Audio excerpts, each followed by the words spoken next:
Good morning, guys. Hello again. Hope you're having a good Wednesday so far.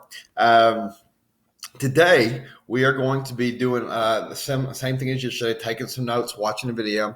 Not going to try to take as long today, but our goal today in this video is to show you how the war starts to progress. Okay, so far again, we've seen how it really began, how America got involved, what kind of the early stages of the Japanese War was. We saw the early stages of the European War, where Hitler dominated everybody in Europe, left Britain alone, and then now America is entering the war in Europe.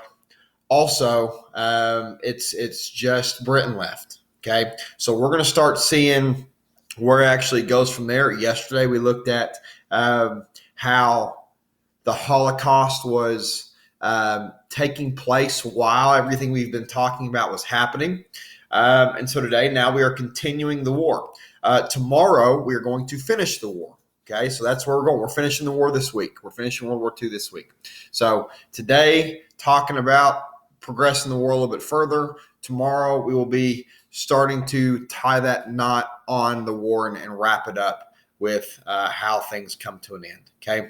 First thing, though, before we get going, I want to remind you that today is midterms, meaning today's grade will not affect your midterm, but everything that has come before will. Okay. So if you're in this class, World Civ, the grades that have been put in since the NTI days started was your World War II vocab was the very last thing we did before we started the NTI days. So your World War II vocab, several of you still are missing that. And then all of your NTI days thus far, okay? Again, you've gotten 1 point for simply having turned something in to show you logged on and we're here, the attendance part, right?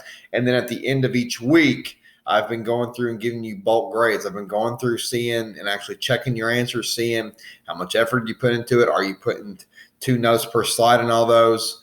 Going through and actually giving you a big bulk grade for your NTI work for each week. Okay, so that's how that's been going. So you've got 2 of those grades, those bulk grades, one for the first 2 NTI weeks together, and then one for NTI week 3, which was last week. And so at the end of this week, you'll have NTI week 4 in your grade book. Okay.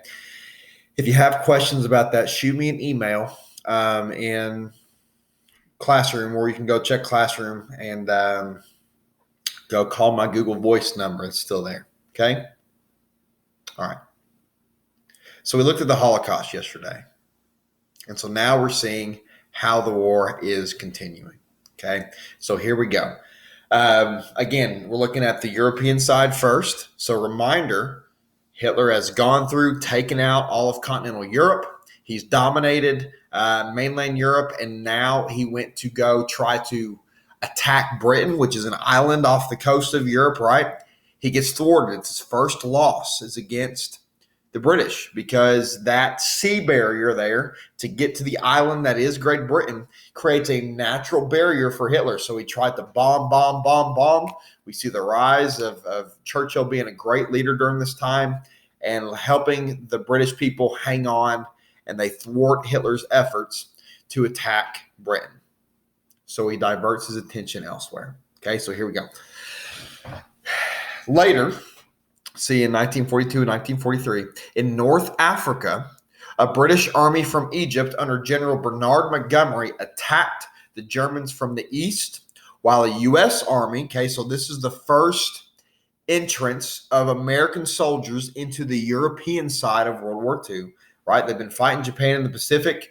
Now American troops are coming in, and their first encounter is in Africa. Okay, so the United States attacking from the west, British soldiers attacking from the east. Okay, remember the British Empire is huge. They've got people down kind of around the world. Okay, so the British Empire is attacking from the east over here, American forces attacking from the west.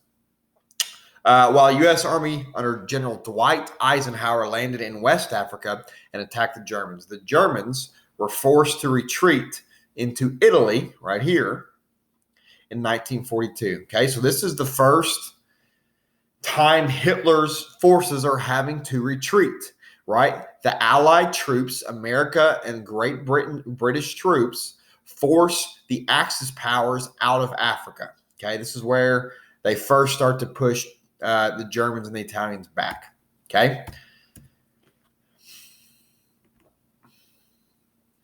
The Allies were not yet ready to invade France. Okay, so understand. Let's go back and let's find the map real quick. Okay. Right. Well, let's look at this map. I know it's a Holocaust map. Okay, but here's a map of Europe. Okay. Hitler has all of this, like all of this.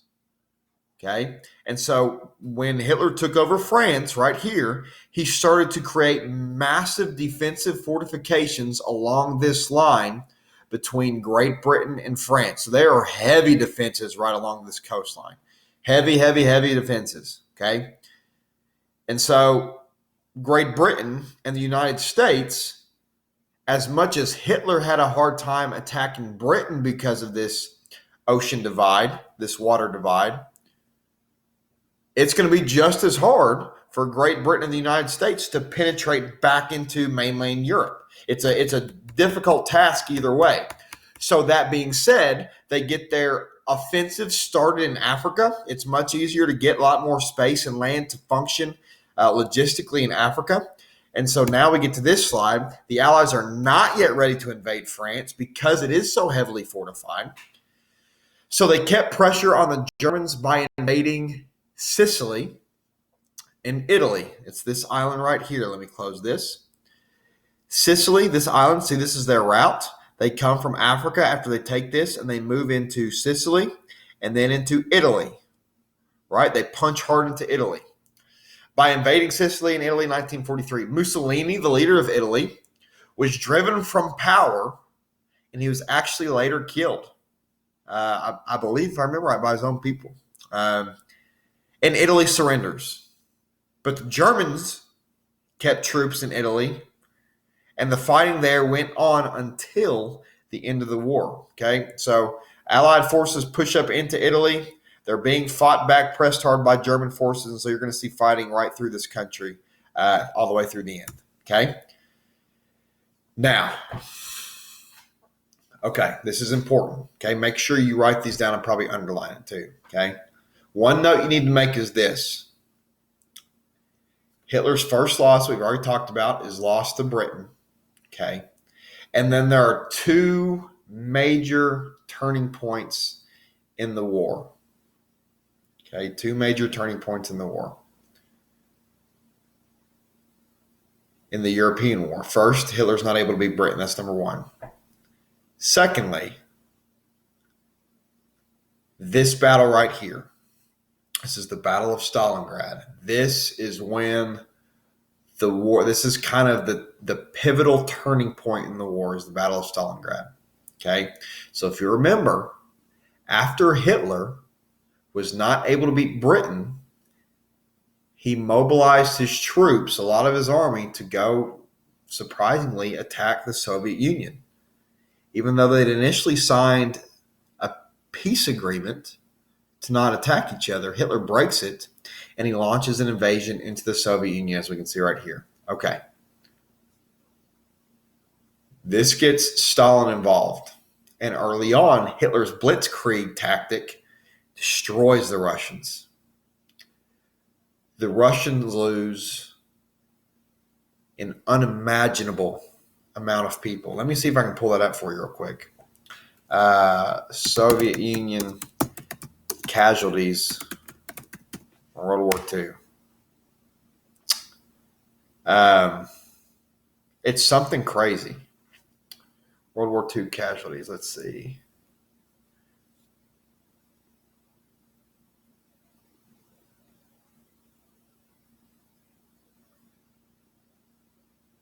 See a numbers chart.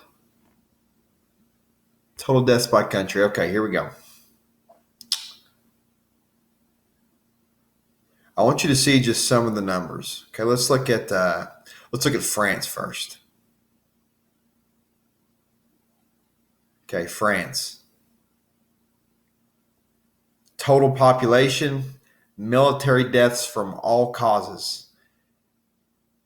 civilian deaths in these two categories. Total deaths. Here we go. Here's what we're looking at. Okay.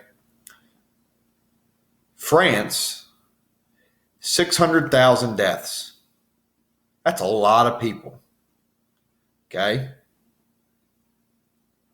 Let's look at the Great Britain. Would it be Great Britain or United Kingdom?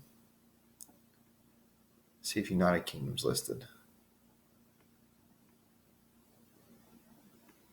United Kingdom, 450,000, so less than France. Also, United States is right there with them, 419,000. Okay, so both significantly less than France, about 150 to almost 200,000 less than French deaths. Let's go look at Germany, another major player, Germany and Italy. Italy, between 4 to 5, almost pretty much 500,000 deaths. Okay, so more than Britain in the United States, but not more than France. And let's look at Germany. Okay, look at this. German casualties. Anywhere from pretty much 7 to 7.5 million people. Do you see that? We were at this number, roughly. Britain was slightly above that. German casualties, you add another digit. Okay, so many German casualties. Now look at this. Where are they at? Look at this. It does not compare in any way to the number of deaths compared to everybody else.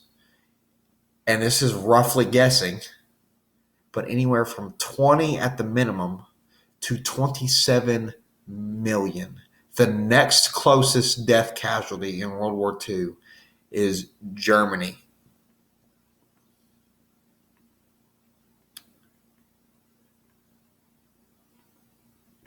Right here. Like we can even look at Japan. Japan's in the 3 million range. But nothing touches the Soviet Union. That's my point.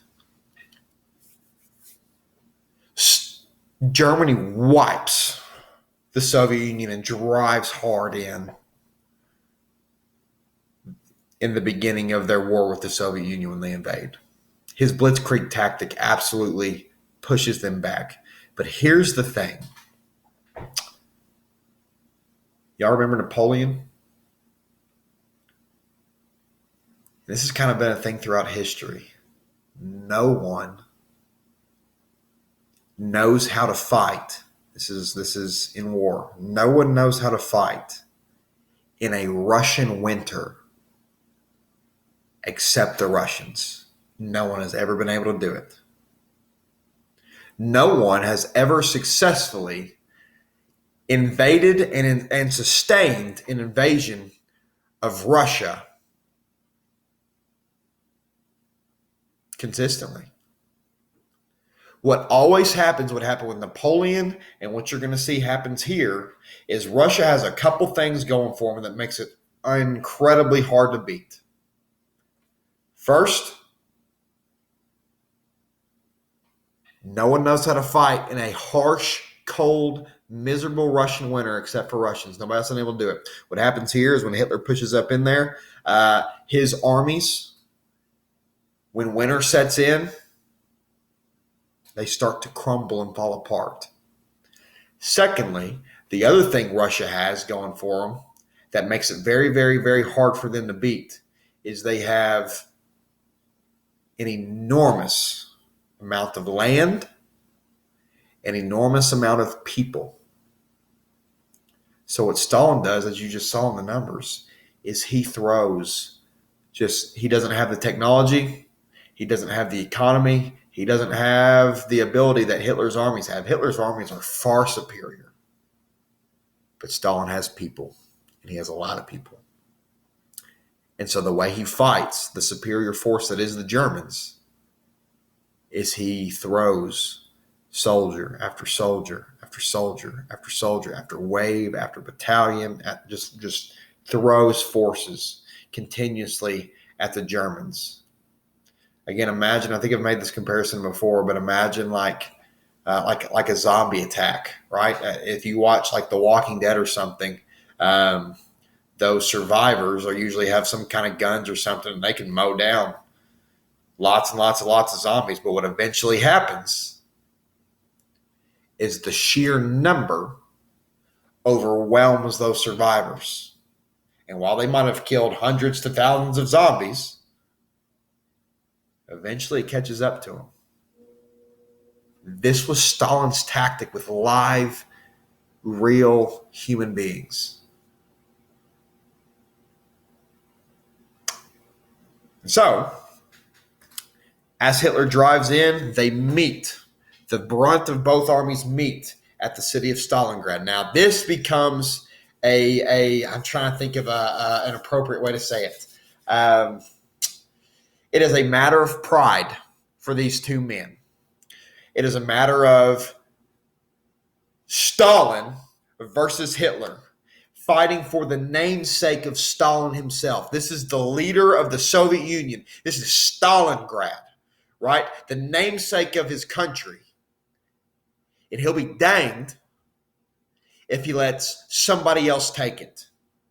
And so while he's been happy to withdraw miles and miles and miles, he will not, for his sake, Stalin's sake, let Stalingrad fall into Hitler's hands. And Hitler is bound and determined with his superior fighting force to take this city. And so Stalingrad becomes just a graveyard of millions and millions and millions of soldiers, because they continue to pour and pour and pour. These two immovable objects, these two war machines, one fueled by just sheer number of people and one by superior military power, are just throwing and butting heads continuously at each other here at Stalingrad. The fighting there was terrible. Back to your notes. By 1943, the Germans were about to take the important city of Stalingrad. A massive battle raged there. So look, for nearly a year, one city with two of the biggest armies on the planet, continuous fighting for almost a year. We haven't been in school for almost a year, right? I mean, just think about that time frame of artillery and bombs and tanks and grenades and it's just they pour everything into this battle. When it was over, Hitler had lost 1 million troops and thousands of tanks. This was the turning point of the war in Europe. After this, the Germans were on the retreat from the Russians. What ends up happening as winter sets in, okay, so you imagine this city. Germany has been, you got to imagine, so too, look at this. Let's see where Stalingrad is. I don't know if this map has it, okay, but I believe it's somewhere kind of down south over here, if I remember right. There's supply lines, right? You have to supply the armies. And so you have constant trade supply lines coming in. Same thing from the Soviet Union, same thing from the Germans, right? And what ends up happening as winter sets in for the Germans, they're not used to this winter, and it makes those supply lines harder to constantly restock and refuel and resupply the German army that's fighting, to bring more troops, to bring more ammunition. Meanwhile, the Russian supply line is they're in Russia. It's easy to hold up, and they're used to being in Russian winters. What ends up happening is Stalin encircles Hitler's army, Hitler's military, and he cuts off their supply line completely, and he traps the German army in, and he ends up capturing prisoners of war, like hundreds of thousands of soldiers, because they give up because they're starving out. He cuts off their supply lines, and they start pressing in from all sides, and eventually that huge fighting force of Hitler's surrenders. They wave the white flag and tap out, and Stalin takes a huge amount of POWs. And this is the biggest loss for Hitler of the war. And this ends up being the turning point. And from this point on, Hitler's on his heels. We're about to, the United States, we're going to see, and Britain launch from the other side. And so now Hitler's fighting a war again on both sides, and it's going to be a mess that starts to fall apart. Okay. Effects on civilians. Britain was attacked directly by the Nazis, right, during the Battle of Britain. Okay, so jump back a little bit here.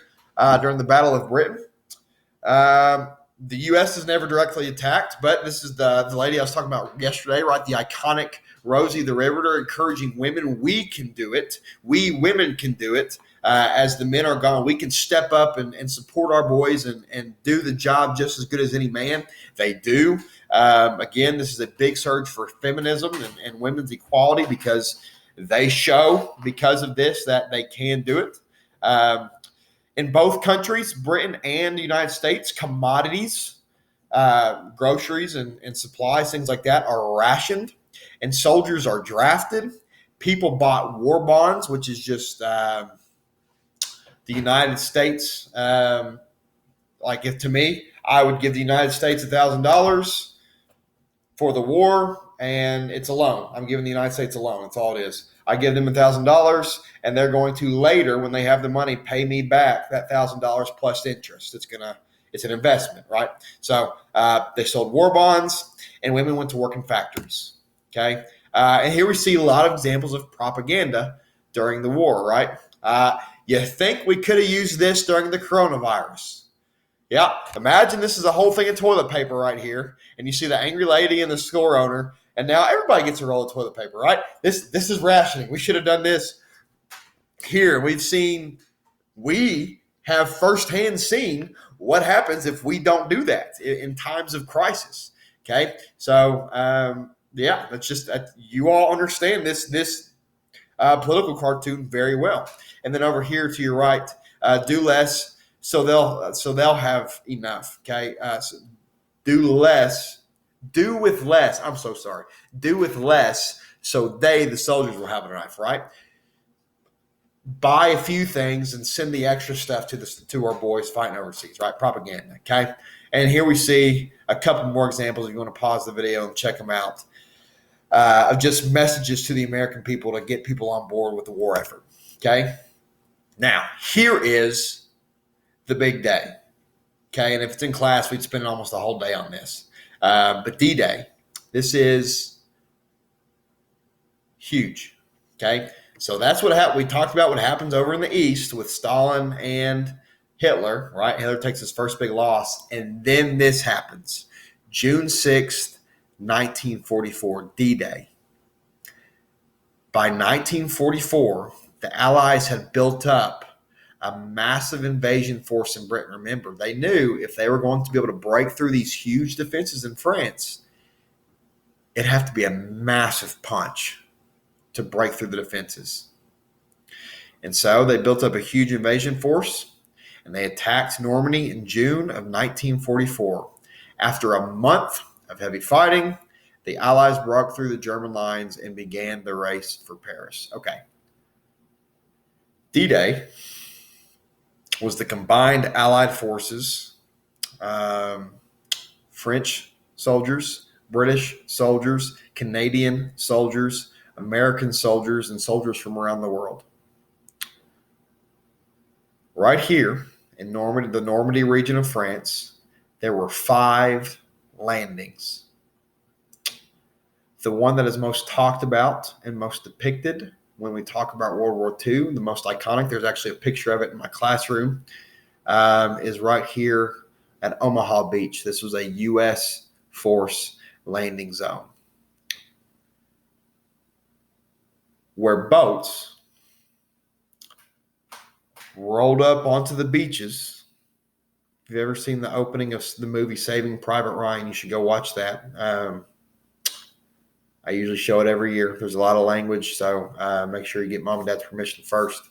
But it is the most accurate and real depiction of what that day was for those boys. And they had to charge on open land, getting just mowed by machine gun fire and artillery. Mowed down. Um, this is the biggest offensive attack ever in world history. There's never been a larger force before or since. This is the largest offensive in history. The combining of several countries on 5 different landing zones on these beaches to punch into Germany, into France. And they get it. It's called D-Day, okay? And this is actually that picture I think I have in my classroom. Or maybe I think mine's actually from the German side looking down at the boats. But this was the view. They had to wade through water and then cross all that beach and then climb up those cliffs. And what you clearly can't see because of the clouds, but on top of these cliffs are bunkers, German bunkers everywhere with machine guns, and they are just chopping all these dudes down. I don't know if I could do it.